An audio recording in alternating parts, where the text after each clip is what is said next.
When you think of the birthplace of democracy, what's the first place that comes to mind?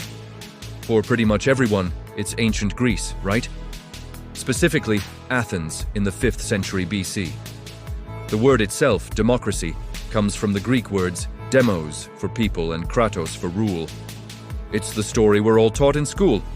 But what if I told you that the seeds of democracy, the very idea of a government of the people, might have been planted long before the Greeks ever debated in the agora? What if I told you there was a civilization, a powerful one at that, which practiced a form of popular rule centuries, even millennia earlier? Today, we are peeling back the layers of history to uncover the story of the empire that had democracy before Greece. Now, before the history buffs jump into the comments, let's be clear. We're not talking about a perfect, one-to-one match with Athenian democracy, but the core principles of people gathering, making collective decisions, and holding power are what we're looking for. To find these roots, we need to travel back in time, way back, to the cradle of civilization itself, Mesopotamia, the land between the Tigris and Euphrates rivers. Our story starts around 2900 BC, with the Sumerians. These weren't just the inventors of writing and the wheel, they also pioneered complex urban societies. Early Sumerian city-states like Uruk, Ur, and Kish weren't always ruled by a single, all-powerful king. The evidence, though piecemeal, points to something far more interesting. In their epic poems, like the famous Epic of Gilgamesh, we find hints of a different political structure. In one story, the king of Uruk, Gilgamesh, faces a threat from the rival city of Kish. What does he do? He doesn't just issue a command. The text says he presents the issue to two separate bodies, an assembly of the city's elders, called the Senate, and an assembly of all the free, able-bodied men, the Assembly of the Citizens. Think about that. Two distinct councils representing different segments of the population, being consulted on a matter of war and peace. The elders advise caution and peace, but the assembly of younger men, the warriors, votes for war.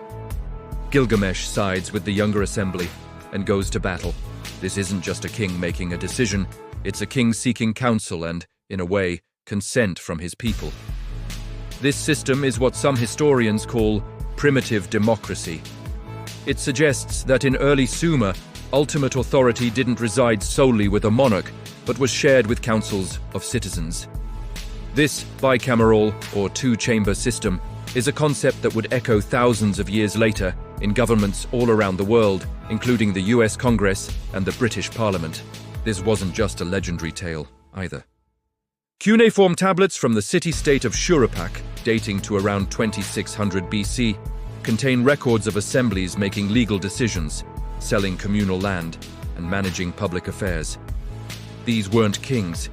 These were councils of citizens acting as the ultimate authority.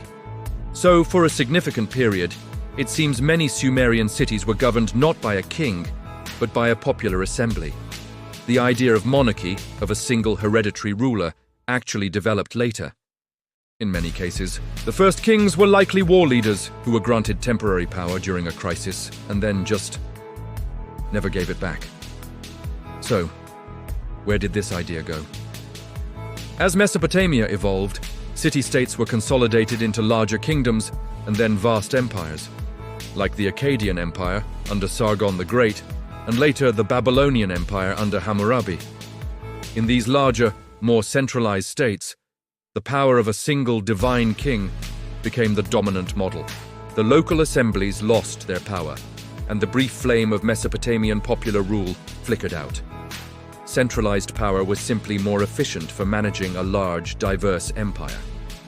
But the story doesn't end there. Let's fast forward a bit and travel west to the eastern coast of the Mediterranean to Phoenicia. The Phoenicians, active from around 1500 BC, are famous as seafaring traders and for giving us the alphabet. But their political system was also unique. Cities like Tyre, Sidon, and Byblos were technically ruled by kings, but their power was heavily checked by powerful councils of merchants and elders. These weren't just advisory bodies. Historical accounts, including from the Bible and Greek writers, describe these councils as having significant authority. They could make treaties, decide on trade policies, and even challenge the king. In a society where wealth came from commerce, not just land, the merchant class naturally held immense influence. Their collective power formed a check on monarchical authority, creating a system that we might call an oligarchy, or rule by the few. But it was a step away from absolute monarchy and a step towards collective governance. Essentially, the people with the most at stake, the merchants whose fortunes depended on the city's stability and trade, had a direct say in how it was run. This merchant-led republic model was incredibly successful and would later influence another great trading city, Carthage. And this brings us back to Greece. The Greek world wasn't isolated. They were in constant contact with the Phoenicians and other peoples of the Near East. They traded goods, but they also traded ideas. It is highly probable that early Greek thinkers and politicians were aware of these older traditions of assemblies and councils. The idea of citizens gathering to make decisions wasn't invented in a vacuum in Athens. It grew out of a long, complex history of political experimentation that stretched all the way back to Sumer. So, when the Athenians established their radical democracy in 508 BC, they were building on a very old foundation. What made Athens so revolutionary wasn't the invention of the assembly itself, but its radical inclusivity for the time. In Athens, all free male citizens, regardless of wealth or class, could participate directly in the assembly, vote on laws, and serve in public office. They took the seed of popular rule that had been planted in Mesopotamia and nurtured it into a fully fledged system of direct democracy. They gave it a name, a philosophical framework, and championed it as an ideal. So, does this take away from the achievements of the ancient Greeks? Absolutely not. Athenian democracy remains one of the most brilliant political innovations in human history. But understanding its deeper roots gives us a richer, more accurate picture of the past. It shows us that the desire for self-governance, for people to have a voice in their own destiny, isn't a uniquely Greek or Western idea. It's a fundamental human aspiration that has surfaced in different forms, in different cultures, across millennia. The story of democracy didn't begin in Athens. It began with Sumerian citizens gathering by the riverbanks to decide the fate of their city. It continued in the council halls of Phoenician ports, where merchants guided their state.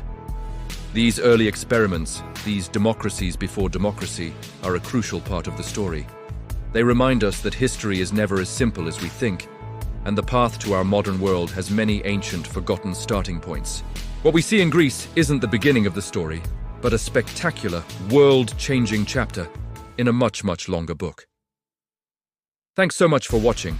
If you found this journey into ancient political history as fascinating as I do, be sure to hit that like button and subscribe for more deep dives into the stories you thought you knew. Let me know in the comments what other historical facts you'd like to see challenged. Until next time, stay curious.